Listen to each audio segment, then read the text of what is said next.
શરણ, સમર્પિત ભાવ અને એની મહત્તા આ માર્ગની અંદર કેટલી બધી છે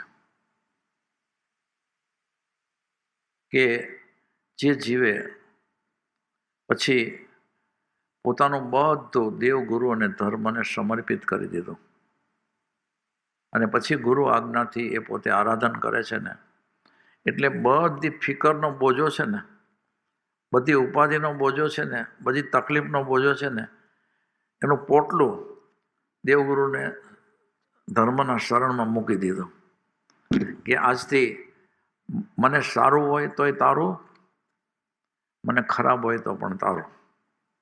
હવે મારું કાંઈ નહીં, આ શરીર પણ મારું નહીં, આ ધન સંપત્તિ પણ મારા નહીં, અને તન મન અને આ મન પણ મારું નહીં, મારું હવે કંઈ જ નહીં, બધું મેં તને સોંપ્યું.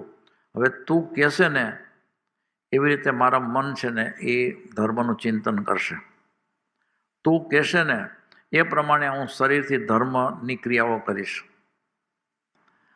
અને તન મન અને ધન તો તું કહેશે ને એવા કાર્યમાં મારા ધનનો સદુપયોગ કરીશ, પણ હું મારી ઈચ્છાથી કંઈ નહીં કરું.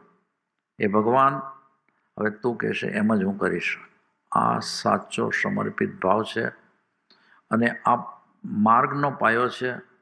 અને જેનો આ પાયો મજબૂત, એના ચિત્તની અંદર કોઈ ઉપાધિ નથી રહેતી, અને ઉપાધિ નથી રહેતી એટલે અતૂટ વિશ્વાસથી એ આરાધન કરે છે.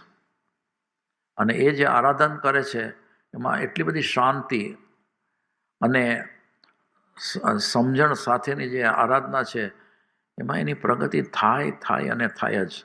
અને એ પણ એટલા બધા વેગથી પ્રગતિ થાય કે એ ધસમસતો મોક્ષ ભણી આમ આગળ વધતો જ જાય.